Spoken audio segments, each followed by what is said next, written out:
সিলেটের জকিগঞ্জে ভুল করে এক ব্যক্তিকে নিজেদের স্বজন মনে করে দাফনের প্রস্তুতি নিচ্ছিল পরিবার। তবে দাফনের আগে খবর আসে যাকে মৃত মনে করা হচ্ছিল তিনি জীবিত।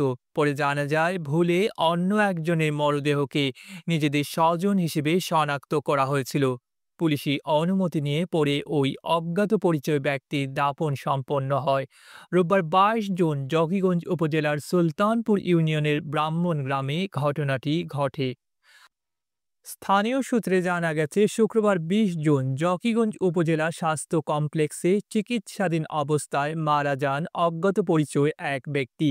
পরে তার ছবি সামাজিক যোগাযোগ মাধ্যমে ছড়িয়ে পড়লে ব্রাহ্মণ গ্রামের বাসিন্দা বাবুল আহমদ মরদেহটি দেখে সেটিকে তার ভাই সাবু আহমদ বলে শনাক্ত করেন।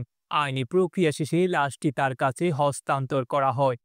শনিবার ২১ জুন রাতে বাবুল আহমেদ ও তাদের মামাতো ভাই উজির উদ্দিন মরদেহ বাড়িতে নিয়ে আসেন। রোববার সকালে দাফনের প্রস্তুতির সময় গোসলের ঠিক পরপরই গঙ্গাজল এলাকা থেকে এক ব্যক্তি ফোন দিয়ে জানান সাবু আহমদ জীবিত এবং তিনি গঙ্গাজল বাজারে অবস্থান করছেন। বিষয়টি জানার পর উজির উদ্দিন গঙ্গাজল বাজারে গিয়ে সত্যি তার ভাই সাবুকে জীবিত দেখতে পান। উজির উদ্দিন বলেন, শুধু তাদের পরিবার নয়, যারা লাশটি দেখেছেন সবাই বলেছিলেন এটা সাবু আহমদ, কিন্তু মূলত তাদের ভাই বেঁচে ছিলেন। তিনি ববগুড়ে অবস্থায় ঘোরাফেরা করতে করতে গঙ্গাজল এলাকায় গিয়েছিলেন। এরপর তাকে বাড়িতে নিয়ে আসা হয়। পরে মৃত ব্যক্তিকে হাসপাতালে ফিরিয়ে দিতে গেলে কর্তৃপক্ষ সেটি আর নিতে চাননি।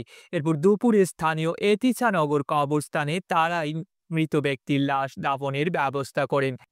তিনি বলেন, তাদের ভাই সাবু আহমদ রোববার রাতেও বাড়িতে ছিলেন, সোমবার সকালে আবার বাড়ি থেকে বের হয়েছেন। সুলতানপুর ইউনিয়ন পরিষদের সদস্য শামীম আহমদ বলেন, সড়ক দুর্ঘটনায় নিহত ওই ব্যক্তির লাশকে ভুল করে সাবু আহমদ ভেবে বাড়িতে আনা হয়েছিল।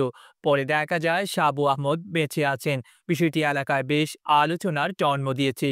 অজ্ঞাত পরিচয় ব্যক্তির দাফনের ব্যবস্থাও তারাই করেছেন। জকিগঞ্জ থানার ভারপ্রাপ্ত কর্মকর্তা জহিরুল ইসলাম বলেন, হাসপাতালে অজ্ঞাতনামা এক ব্যক্তির মরদেহ ছিল এমন তথ্য পুলিশকে জানানো হয়েছিল।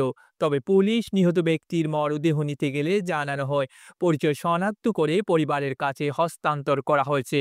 এখন শোনা যাচ্ছে যারা লাশটি শনাক্ত করেছিলেন তাদের সেই স্বজন বেঁচে আছেন। এরপর অজ্ঞাতনামা ব্যক্তির মরদেহ তারাই দাফনের ব্যবস্থা করেছেন। তবে এ নিয়ে কেউ কোনো অভিযোগ করেননি। ডেস্ক রিপোর্ট, আধুনিক কাগজ।